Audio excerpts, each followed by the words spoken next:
Vamos a hacer la misma práctica que en el día de ayer.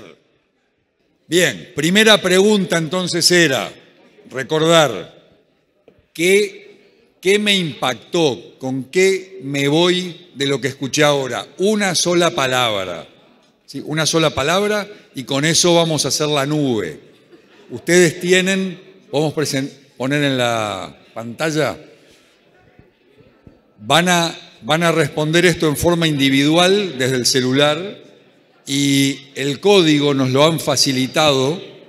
Todos tienen que entrar en la página web en internet a través de Uniapac, la red de Uniapac, y escanear este código QR.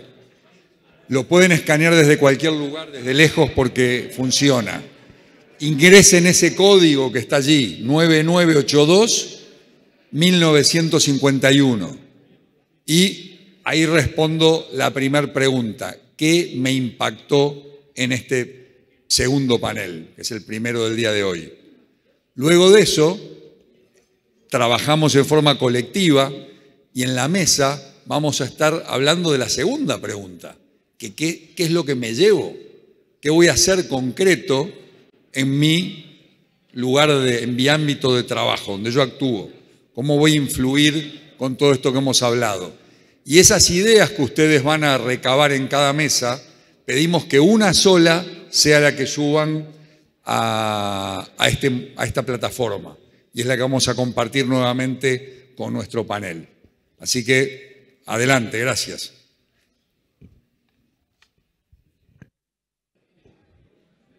Bueno, muy bien. Mucho trabajo atrás y vamos a ver qué nos da la nube con ese impacto que tuvimos de esto. Y allí vemos la palabra fraternidad, vemos innovación, vemos dignidad, vemos capacitación, formación, desarrollo, aprendizaje, educación continua, hay mucho en ese tema. Y bueno, después salen otras palabras más, ¿no? De ese involucramiento, esa interpelación, esperanza, compromiso, participación, ser protagonistas. Para eso tenemos que tener introspección para ver qué tengo que hacer desde mi lugar.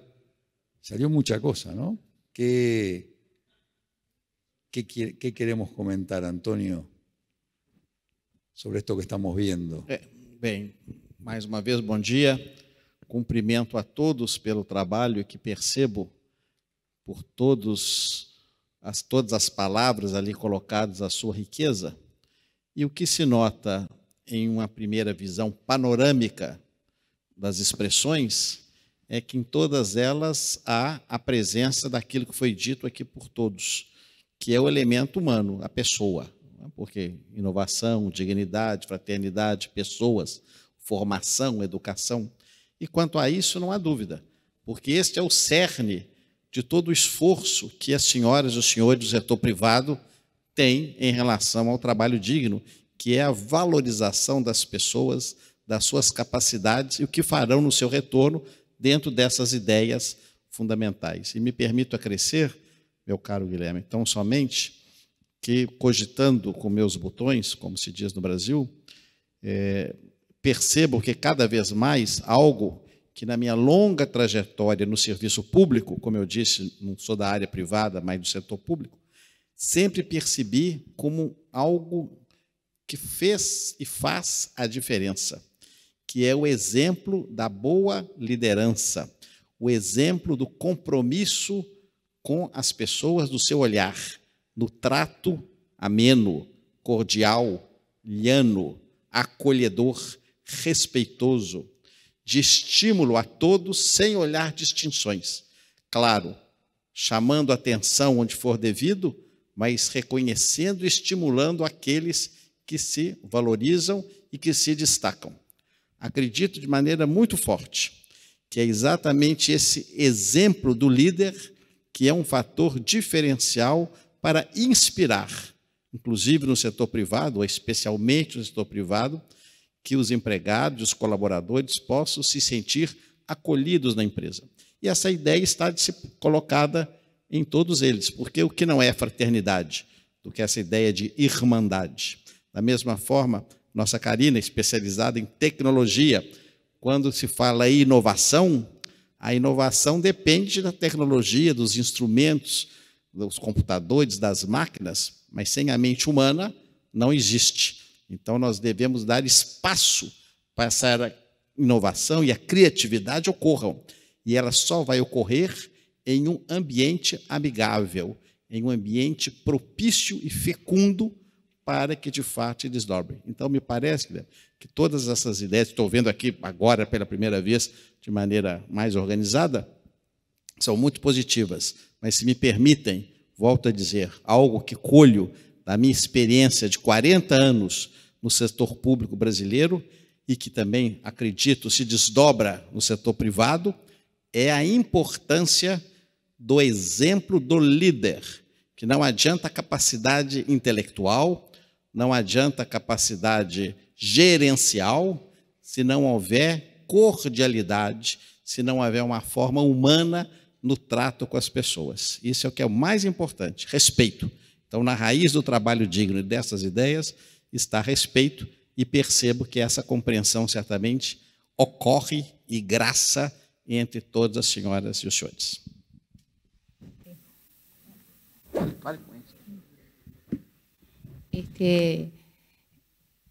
No, comentaba de cómo uno se siente en casa y cómo de alguna manera se siente que la persona es el centro y la importancia que tiene la persona en nuestras organizaciones, ¿no? Nosotros seguimos, y se los recomiendo para llevarse algo más, si quieren llevarse algo bueno, nosotros seguimos en las empresas a un gurú que se llama Adices, que tiene muchos libros de los ciclos de vida de las organizaciones, del comportamiento de las personas y del liderazgo humano y cómo conjugar los distintos tipos de personas y los distintos perfiles en una organización. Y él habla del que el principal activo de las organizaciones es la confianza y el respeto. Y bueno, y de eso se trata. Cuando nosotros tenemos confianza, cuando nosotros tenemos respeto hacia las personas con las que trabajamos, de alguna manera todas estas cosas surgen espontáneamente, ¿no? Entonces, bueno, es nuestra misión, es nuestra forma hoy de seguir aportando y creando valor. La empresa sigue siendo un elemento fundamental para hacer crecer a las personas profesional y personalmente, y creo que los que estamos acá tenemos esa preciosa misión y desafío y responsabilidad. Desde mi lado de la tecnología, y me salgo un poco de tema, pero ahí pusieron innovación y demás, y Paula y Fabio me preguntaban un poco, bueno, no, todo esto de la inteligencia artificial, ¿cómo nos va a afectar al final? ¿Nos van a sustituir? ¿No nos van a sustituir? Y bueno, yo en la charla que iba a dar primero, que de alguna manera después se cambió toda la dinámica, le contaba recién a Fabio, creo que todos nosotros y todas las profesiones vamos a tener que convertirnos medios en centauros. ¿Y por qué digo centauros? Hoy un médico de alguna manera trabaja con inteligencia artificial. Hoy un programa es capaz de diagnosticar cáncer mejor que un médico y de diagnosticar y de definir un tratamiento mejor que un médico con mejor probabilidad de acierto. Sin embargo, hay toda una parte humana que el médico de alguna manera actúa y brinda y da a la persona que no lo da el algoritmo. Y por otro lado también hay un problema ético y legal en que nadie puede tomar la responsabilidad de la decisión de un algoritmo. Los únicos que tenemos el sentido común, el sentido humano para tomar la decisión sobre ese tipo de decisiones que son importantes, somos las personas. ¿Por qué? Porque el algoritmo no es explicable y es un problema que hay hoy en la inteligencia artificial, y porque los datos pueden estar sesgados. ¿Qué quiere decir que los datos están sesgados? Que no son completos o que de alguna manera tienen algún sesgo en la muestra. Un ejemplo muy claro de eso es un programa que en base a radiografías detecta la neumonía, ¿sí? Bueno, eso lo estuvo haciendo durante 2 o 3 años en forma exitosa, pero después se dieron cuenta de que había un sesgo y que algunos equipos, dependiendo del equipo, la definición era una u otra y el resultado era uno u otro. Y eso recién se dieron cuenta después de varios años de estar en uso. Entonces, ¿qué quiero decir con esto? La parte humana, como ustedes están diciendo, sigue siendo bien importante en lo que es lo que nosotros transmitimos, inspiramos, damos, y nuestro sentido común y nuestro valor de la persona tiene que no la tiene el algoritmo. Hay un ejemplo muy claro y es Kasparov, que fue campeón de ajedrez durante 15 años. Bueno, finalmente una máquina, un algoritmo le ganó a Kasparov. Y a partir de ese momento, ¿qué pasó? ¿Kasparov siguió jugando contra la máquina? No, no siguió jugando contra la máquina. ¿Las personas juegan con las personas? ¿Las personas juegan contra las máquinas? No, las personas juegan con las máquinas. Las personas juegan con la inteligencia. Las personas juegan con la tecnología. Hay una persona con una máquina que juega al ajedrez con una persona con una máquina. Y eso se llama ajedrez centauro. Entonces, la inteligencia artificial nos va a convertir a todos en centauros, en profesionales centauros. ¿Por qué? Porque no hay que jugar más contra la tecnología, hay que seguir dando todo esto que ustedes pusieron acá, que es nuestro gran aporte, y la tecnología va a poner lo suyo y la vamos a hacer jugar con nosotros. Así que la invitación es a ser centauros. ¿Cuántas veces nos hemos visto luchando, ¿no? contra la máquina? Recuerdo en la época de estudiante en ingeniería, cuando aparecen los primeros programas para hacer los dibujos. ¿Cuál era ¿te acordás el nombre del software de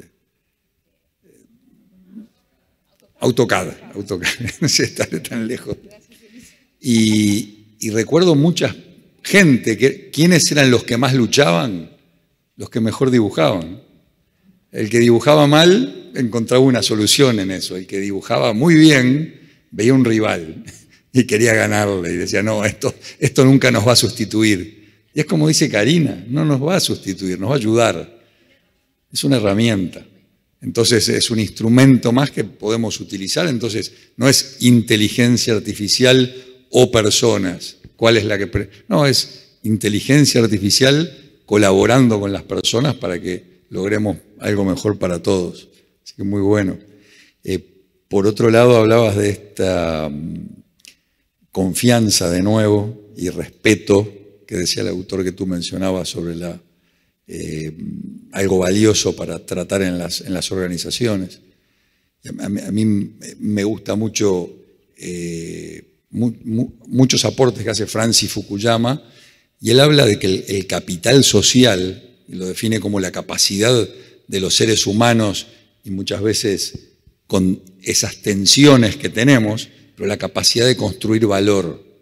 Y bueno, y ese capital social nace justamente de la confianza entre las personas.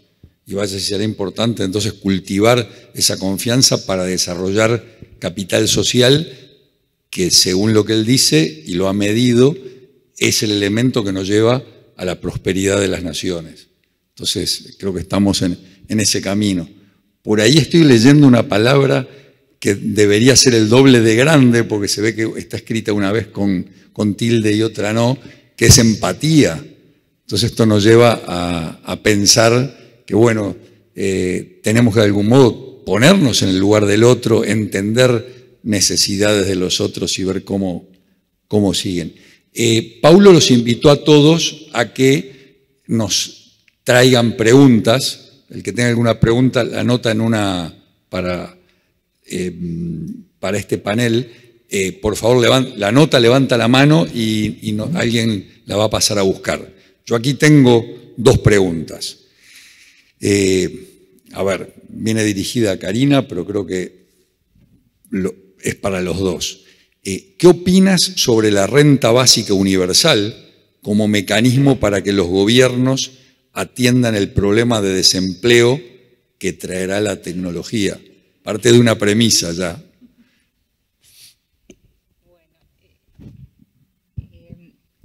La renta básica universal tiene su fundamento en mantener el consumo, no el empleo. Ese es un primer punto. Y parte de la premisa de que la innovación va a dejar sin empleo a muchas personas. A mí no me gustan las premisas. Yo creo que el trabajo dignifica. No solamente lo tenemos que hacer digno, sino que nos dignifica. Entonces, porque nos hace sentir que estamos aportando a la sociedad. Entonces, y parte también de que está bueno seguir consumiendo cada vez más, porque es la forma de mantener el crecimiento de la economía. Y esas dos premisas como que a mí no me hacen mucho sentido. Me parece mejor que la renta no sea de dinero, sino que sea de trabajo o de aporte de valor.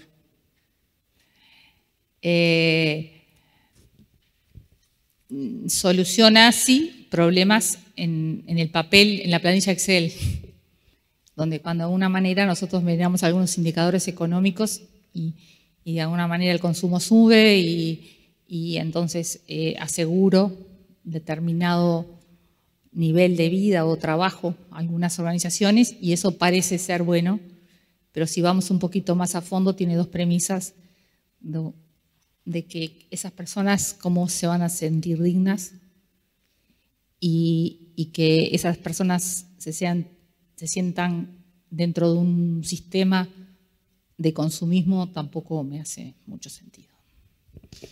Qué bueno, qué bueno.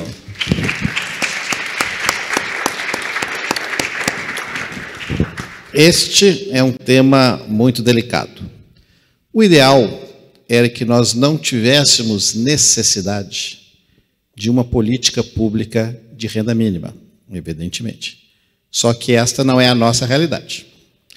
Nós sabemos que determinados segmentos vulneráveis não têm acesso ao trabalho, ao emprego. E essas pessoas ficam à mercê e devem receber, ao meu juízo, do Estado, do poder público, condições mínimas de sobrevivência através de uma política proativa de renda mínima. Evidentemente que não deve ser gratuita, graciosa. Deve-se, havendo possibilidade de se impor a essas pessoas uma contrapartida. Nós temos momentos econômicos nos países que há desemprego. O New Deal norte-americano foi, classicamente, o mais conhecido de todos. Por outro lado, temos segmentos vulneráveis de pessoas de idade que já não têm mais trabalho e não têm pensão, ou pessoas com incapacidade física e também não têm familiares que lhe acolham, que têm de receber essa renda e não podem fazer contrapartida. Então é óbvio que em uma sociedade civilizada, um programa de renda mínima é inafastável. Renda mínima universal, é claro que não existe, porque não há possibilidade de distribuir para todos, porque seria até uma injustiça com aqueles que têm capacidade de trabalho. No caso brasileiro, é uma polêmica muito grande o assunto do programa de renda mínima ou de renda básica ou de complementação. Eu volto a dizer, acredito, e quando governador de meu estado fizemos um programa deste, voltado com recursos orçamentários, como é o federal, para segmentos vulneráveis, incapacitados de obterem trabalho ou emprego regular. Esses têm de ter a atenção do Estado, sob pena de voltarmos à barbárie, coisa que ninguém deseja, evidentemente.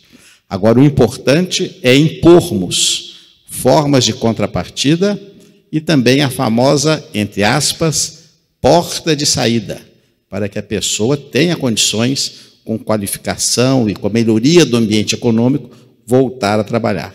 Então, esse é um ponto importante e tenho certeza que todos aqui somos convergentes nessa posição, até por humanismo.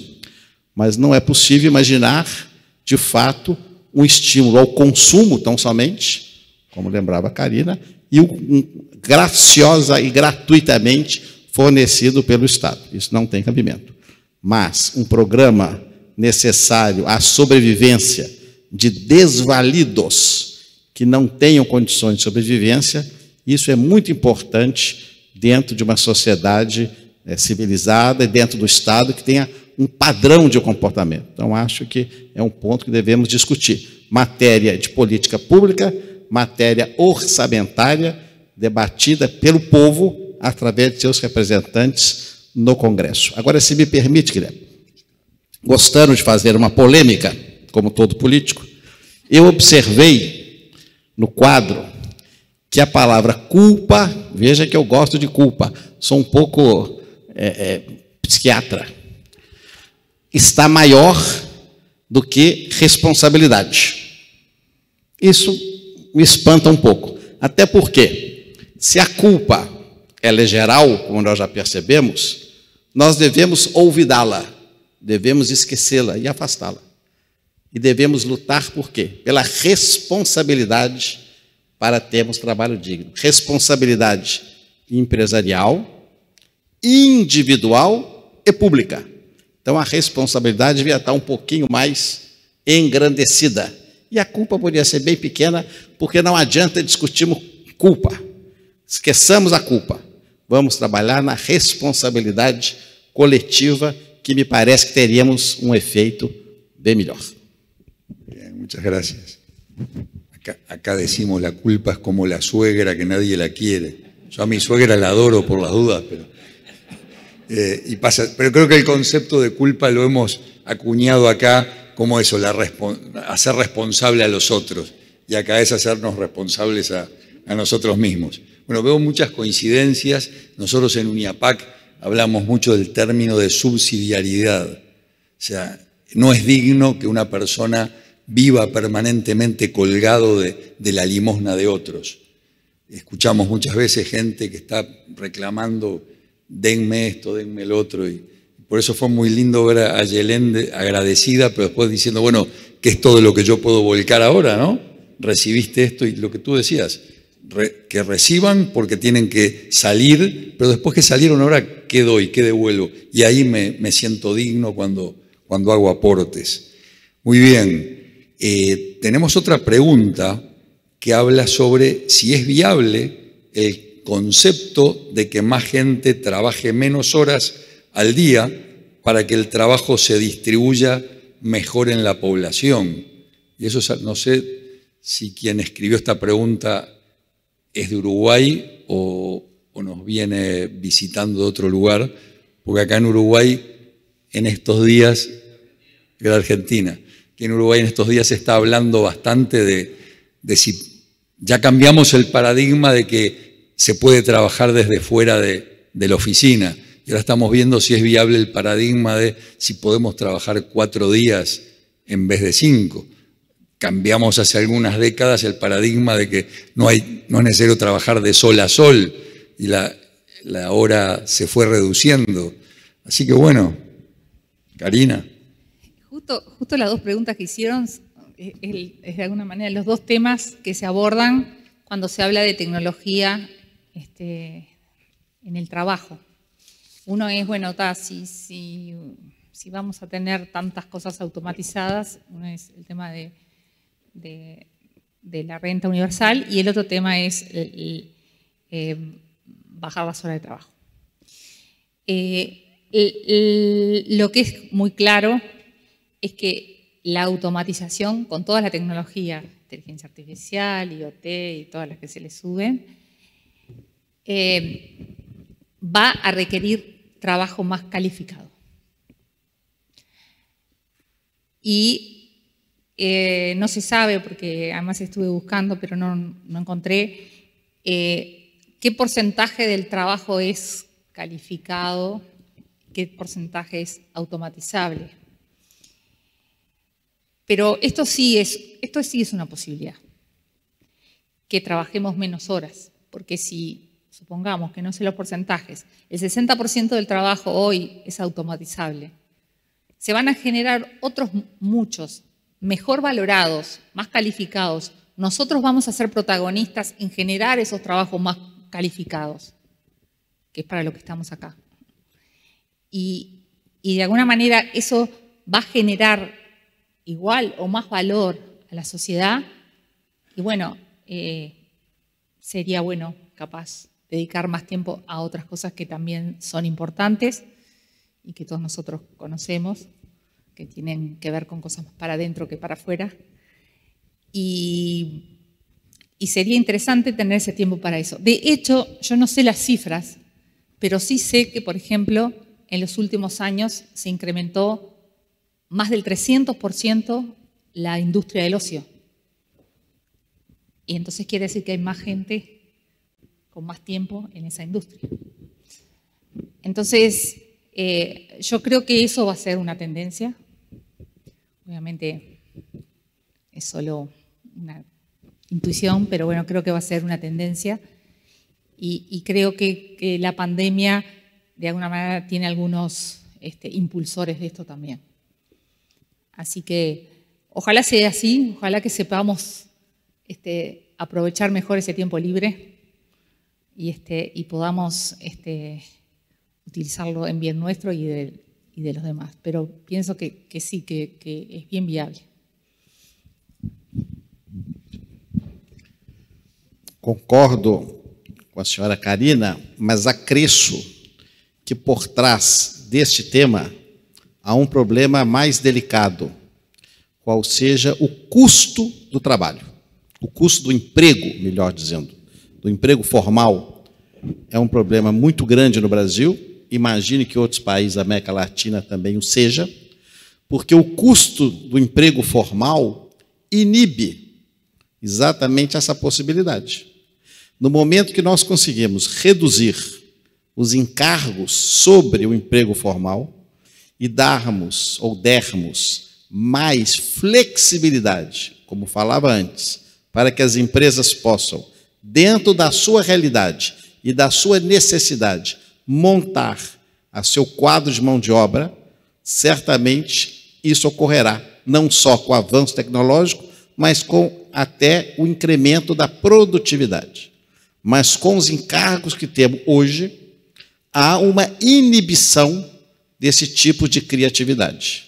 Então, essa tendência que começou na França 70 anos atrás, é uma tendência por si só equivocada, porque significava, na realidade, um ônus sobre a empresa e levava a uma informalidade. Não é essa a pretensão aqui e nem é essa a visão tecnológica. Então, nós temos de caminhar para um mundo do trabalho novo, mais leve, mais flexível, mas nem por isso desregulamentado, não defendo a desregulamentação, há uma condição mínima, mas de fato que permita que a carga, a jornada de trabalho flexível possa, enquadrando-se nos objetivos, nas metas daquela empresa, permitir uma variedade maior da qualificação e da mão de obra. Então, acho que há um outro tema subjacente e muito importante, que é o custo do emprego formal ou mesmo do trabalho, porque a informalidade, muitas vezes, tem também ônus tributários através de profissionais de diversas naturezas. Muchas gracias, Antonio.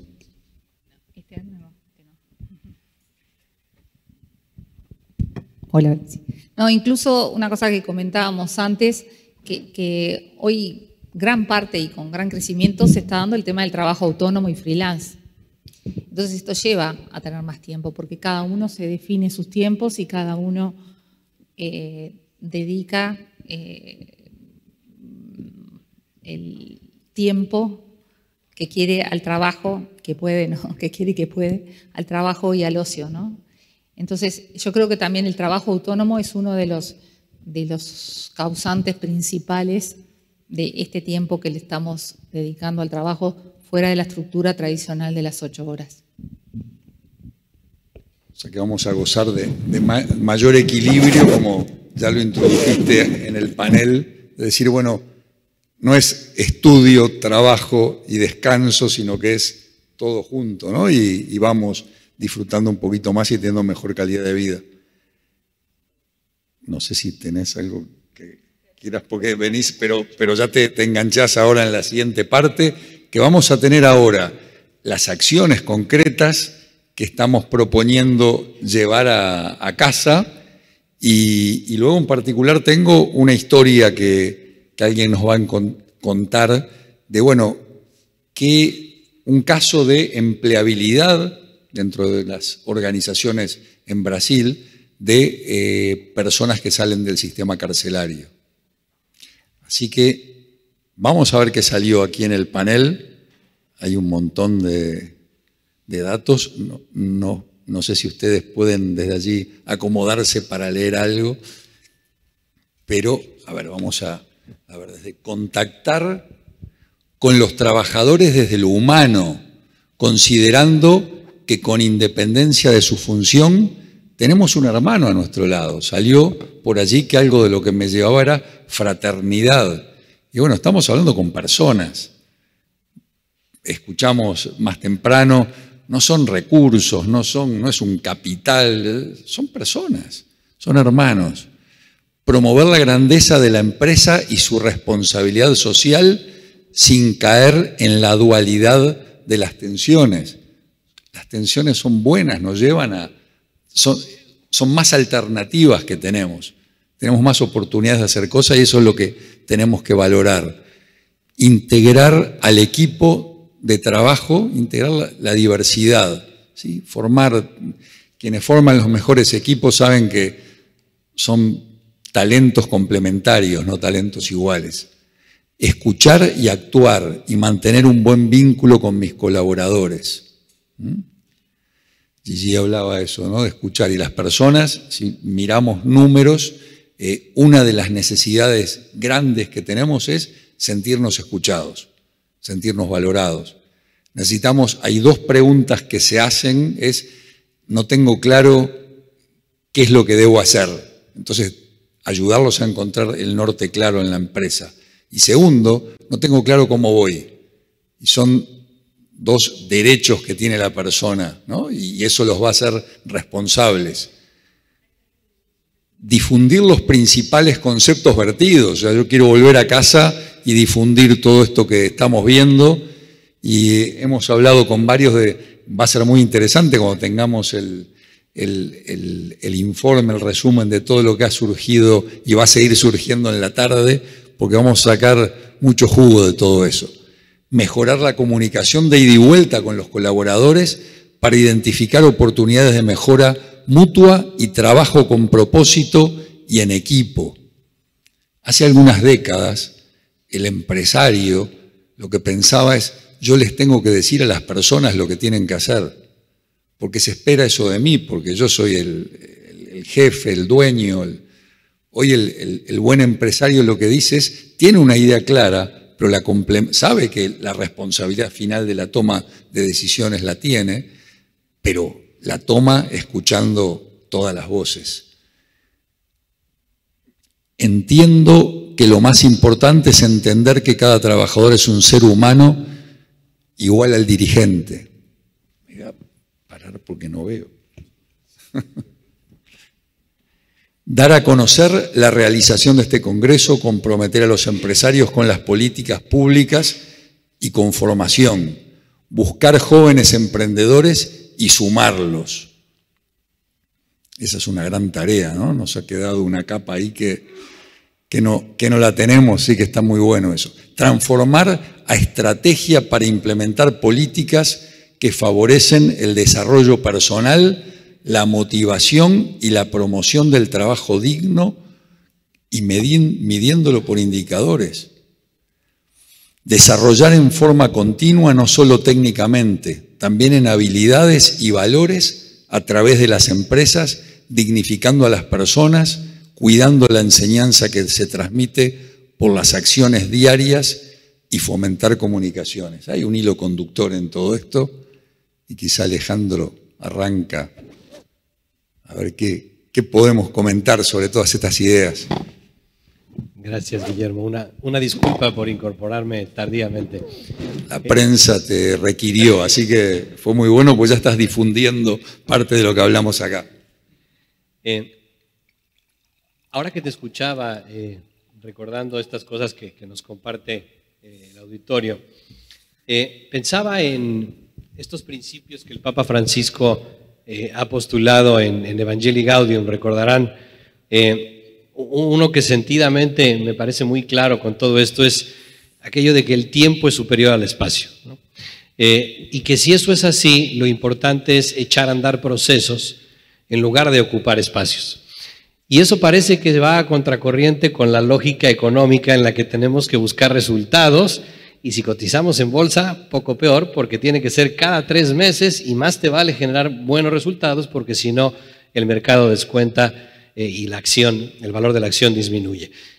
Pero el Papa nos dice, es más importante echar a andar procesos. Es decir, esto que queremos conseguir en las empresas no es algo que se va a obtener en los próximos 3 meses. No es algo que se va a obtener en el próximo año.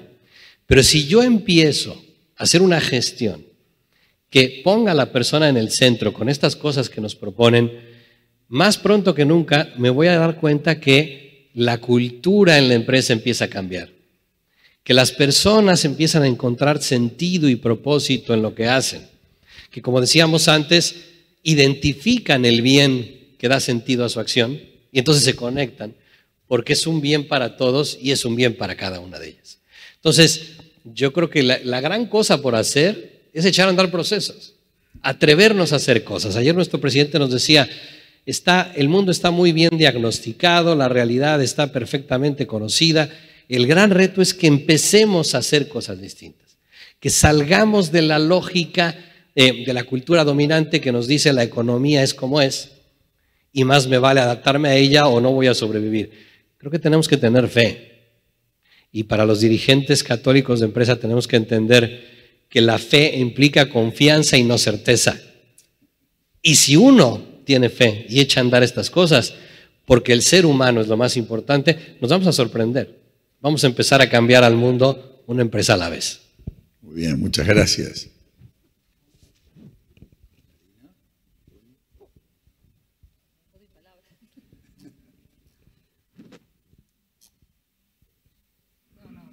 A ver, Hola, hola. Me sumo a la necesidad de hacer. Nosotros los uruguayos tenemos algunas costumbres de discutir mucho las cosas y darles mucha vuelta. Me parece que es momento de hacer y tirarse al agua y saber que la incertidumbre es parte de la letra del problema y que las cosas no se van a tomar decisiones que no se van a cambiar. Dice que ningún plan resiste el primer encuentro con el enemigo. Así que hay que hacer un plan concienzudo, teniendo en cuenta todas estas cosas que ustedes pusieron sobre la mesa y echarse a andar. Y hacer, y equivocarse, y aprender, y aprender, y aprender, y aprender, y ayudar a aprender. Yo el día que me recibí, mi mamá, me vino ahora a la mente, el día que me recibí, mi mamá me llevó a entregar una ropa a un cura de la 101, no me acuerdo ni cómo se llamaba. Y el cura me dijo una cosa que me marcó para toda la vida y me dijo, Karina, ojalá que triunfes en la vida y ayudes a triunfar a otros. Entonces me parece que de eso se trata. Estamos acá para eso, ¿no? O sea, y entonces para eso hay que ponerse a andar. Qué bueno, qué bueno. Antonio. Parece-me que as posições colocadas neste painel refletem, de modo muito fiel, uma coluna vertebral, uma expressão usada pelos escritores, o leitmotiv, o fio condutor do enredo, que é exatamente as posições aqui colocadas que refletem o debate realizado nessa manhã e a sensibilidade das senhoras e dos senhores. Como nós vimos nas palavras que o elemento humano se destacava nos seus desdobramentos, as ações aqui colocadas, se não por unanimidade, mas na sua absoluta, esmagadora maioria, se refletem em ações que têm as pessoas como polo desta ação empresarial. Creio que Alejandro tem toda a razão quando fala na cultura da empresa. Usamos a mesma expressão no serviço público, que é muito mais lento e mais difícil pelo seu gigantismo em fazer essa modificação. No caso das empresas que variam de tamanho, claro que poderá haver uma agilidade naquelas que eventualmente forem menores no seu tamanho, no número de colaboradores. Mas sem a modificação dessa cultura, que se inicia, como disse e insisto, pela figura do líder exemplar, essas ações não vão se desenvolver. Como as ideias surgem da plateia, os empresários, que vão voltar a seus países, às suas empresas, e implementá-las ou dar continuidade, tenho certeza que a maioria delas já deve estar em prática, isso nos entusiasma, nos estimula, porque percebemos que este, de fato, é o grande desafio, que é a capacidade de ouvir, de enxergar e de estimular, para termos um crescimento conjunto da empresa e do seu universo, dos seus empregados. Então, acredito que essas medidas todas, meu caro Guilherme, têm todas as condições de fazerem a diferença em prol, não só do trabalho digno, mas algo que se desdobra daí, que é, como eu disse, uma sociedade inclusiva, mais harmônica entre as diversas partes e parcelas que a compõem.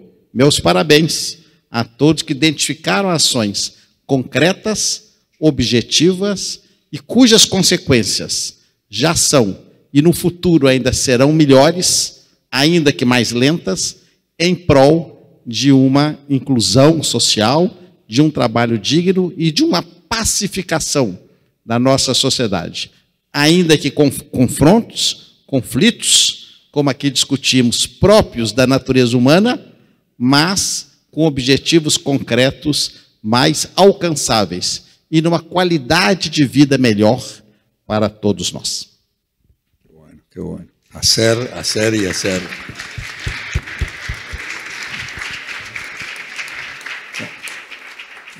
Estamos hablando de esto, tenemos un sueño entre todos que queremos cambiar una realidad, mejorar una realidad, y ahora lo que tenemos es que actuar, hay que soñar y actuar.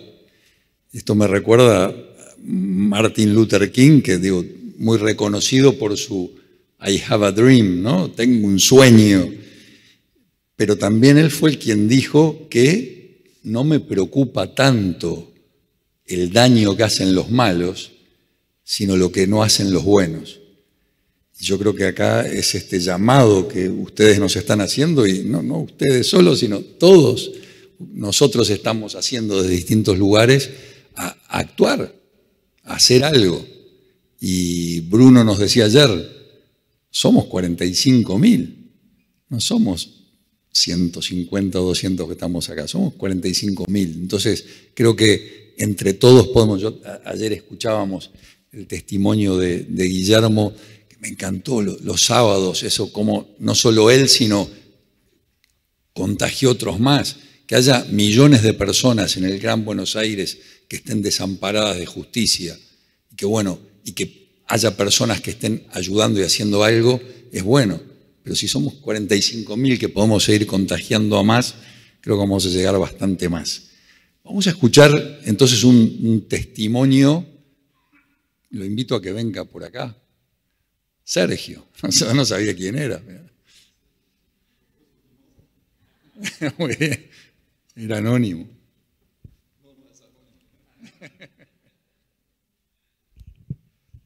Bien, buen día, disculpe por mi portuñol.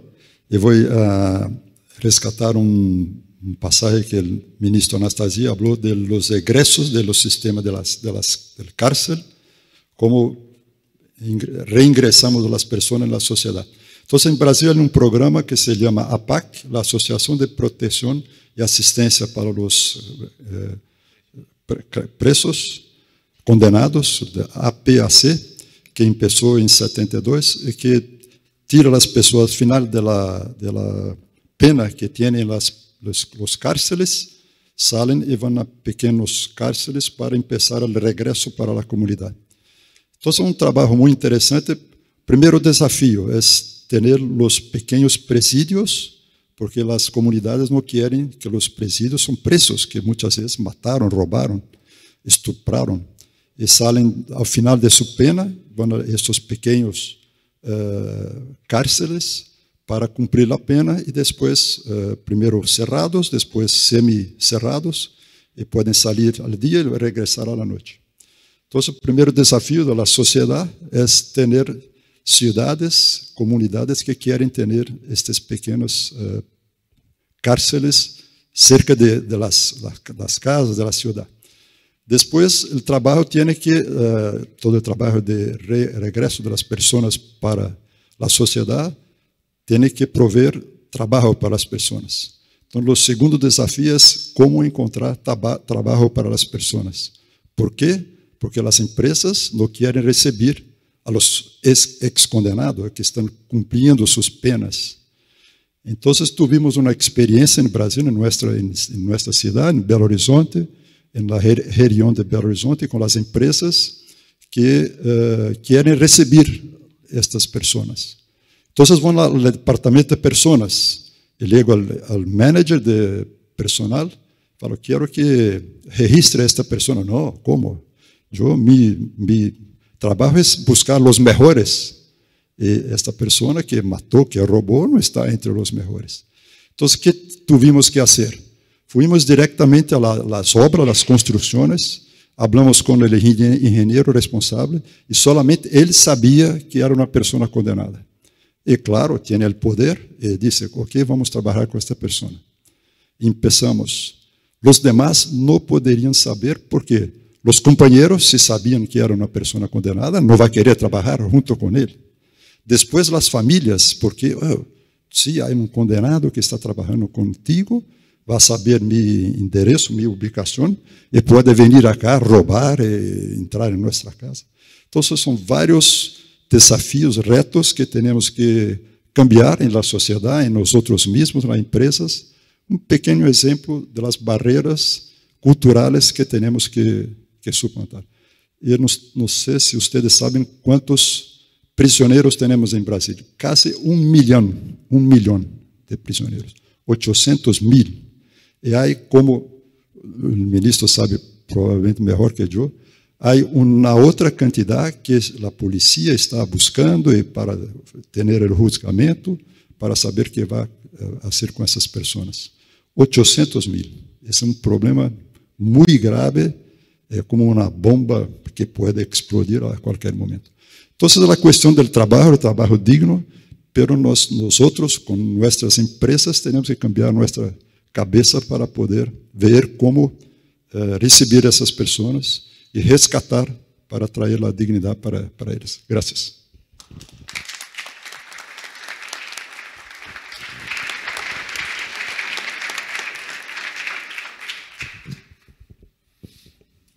¿Cuántos paradigmas a veces inconscientes tenemos que volar, ¿no?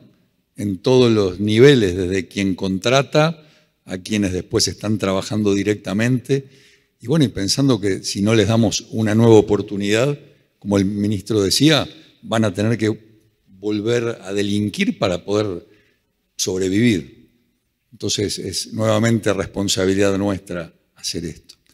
Bien, y ya cerrando, en el corte, en alguna de las ruedas que me arrimé, una de las preguntas que surgió es, y tenemos que estar, porque la motivación salió permanentemente por allí, ¿no? Que hay que motivar a las personas. Y decían, pero es desgastante esto de tener que motivar, porque no solo tengo que motivar a los colaboradores en el trabajo, sino que además después tengo que motivar a mis hijos en casa para que sean buenos ciudadanos y salgan adelante. Pero Karina decía que no era que había que motivarlos, la motivación externa dura un ratito.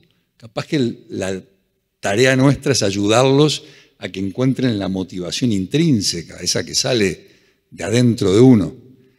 Y sabemos por la experiencia que las personas encontramos motivación cuando tenemos 4 grandes áreas que se van completando. Necesitamos un salario, necesitamos una mesa de trabajo, una computadora, algunos un tractor, un caballo, digo, lo que sea, la parte material. Pero también necesitamos sentirnos reconocidos, valorados.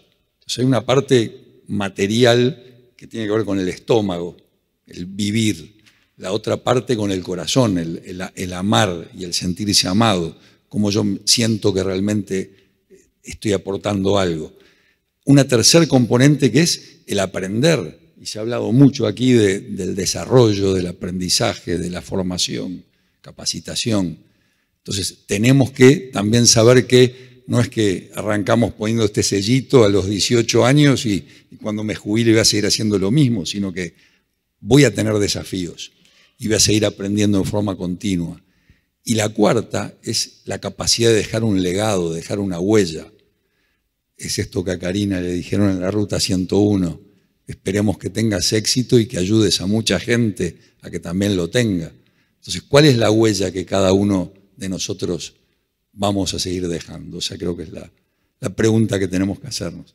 Así que muchísimas gracias a este panel por haber traído excelentes conceptos y por haber redondeado muchas de las ideas que nos dejaron. Y muchísimas gracias a todos por haber trabajado duro en las mesas.